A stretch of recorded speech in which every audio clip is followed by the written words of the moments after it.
Wow.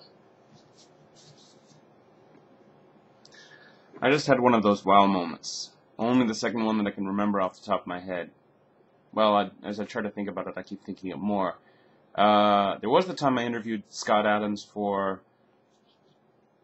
a college political mag when I was in university, but sort of on that level. This is also on the level, I haven't said the company that I work for, and I'm not going to. I'm not going to say the exact field, but I've actually seen mail from Moot, if you know who that is.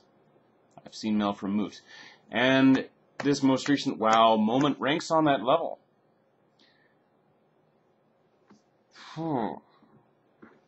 Whether, I don't know if you, well, maybe not all of you know this, but I have a Twitter channel. Is it called a Twitter channel? Are they called channels on Twitter? I Twitter. 11 Colors. Twitter.com/11colors. Easy enough. And recently, I decided to figure out exactly why email posts to TwitPic in Japanese weren't working. Whenever I tried, they showed up as mojibake, or garbled Japanese text, on Twitter itself, and in TwitPic itself. And I tried from both of my phones. I tried from my AU Keitai, I tried from my Wilcom PHS. Japanese sent from either one was garbled. So, on a hunch, I tried something different. I tried from a separate email account, and I made the email program specify Unicode instead of, well, ISO 2022JP, JIS, the normal email encoding for most Japanese email programs out there.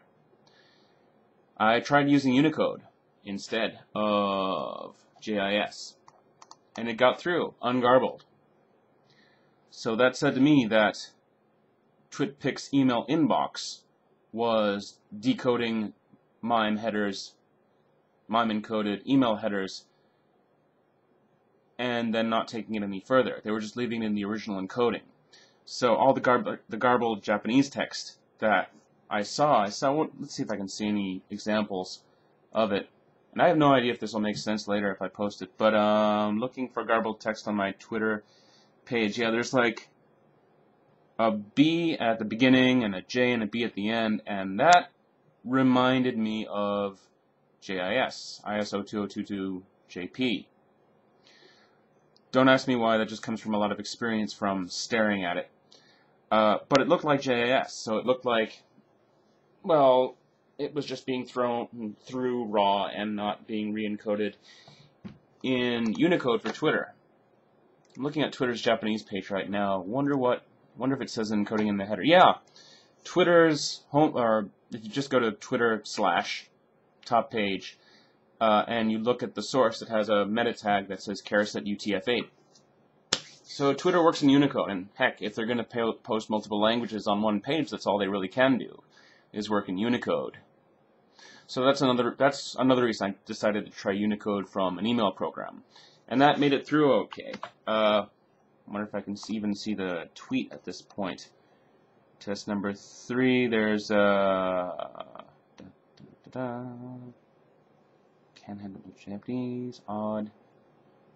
Right. There's a twit. Almost said something else. Tweet. There's a tweet where I say, これはどうでしょう? UTF-8 はどうかな?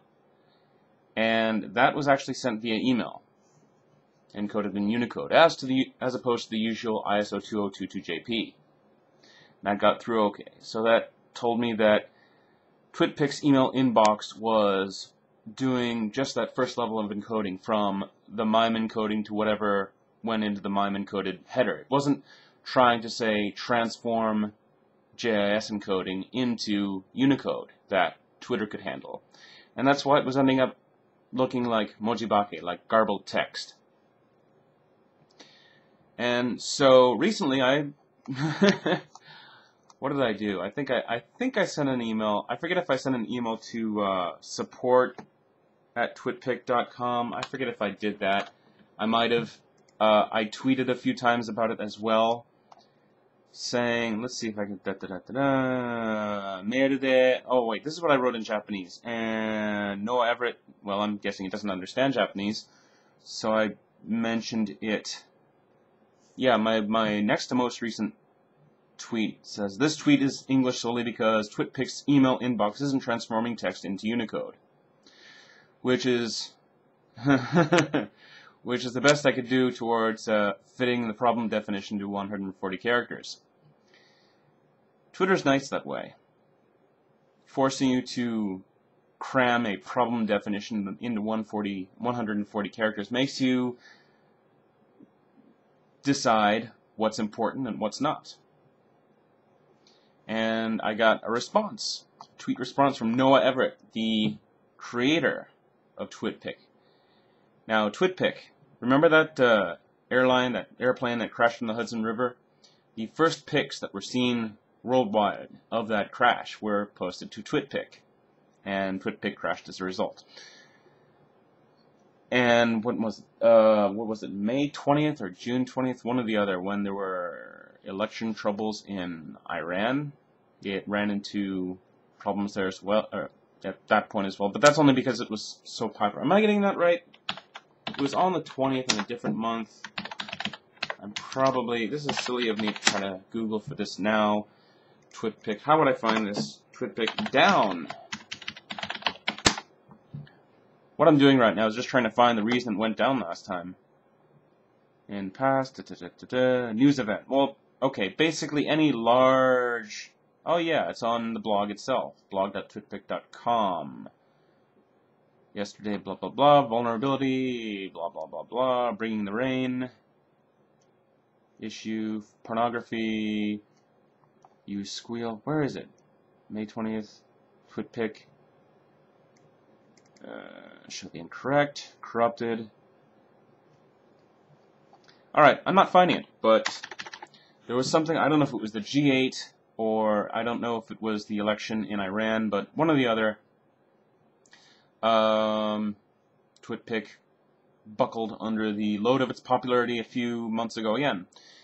That's not because it's bad or weak or anything, it's just insanely popular. And I got a tweet response from the creator of TwitPic, the guy who was behind the very first pictures of that plane crash in the Hudson River getting out to the world. What did he write? It was just basic and simple. Where is it? Noah Everett. Twitter, 11 colors, thanks for the heads up, looking into it now. That's like Bill Gates saying, yeah, okay, thanks for the heads up, I'll look into it. I mean, it's like, whoa, someone actually noticed that? So that's my wow moment for the day.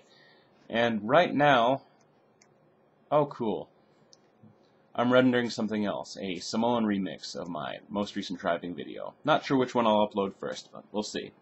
Later.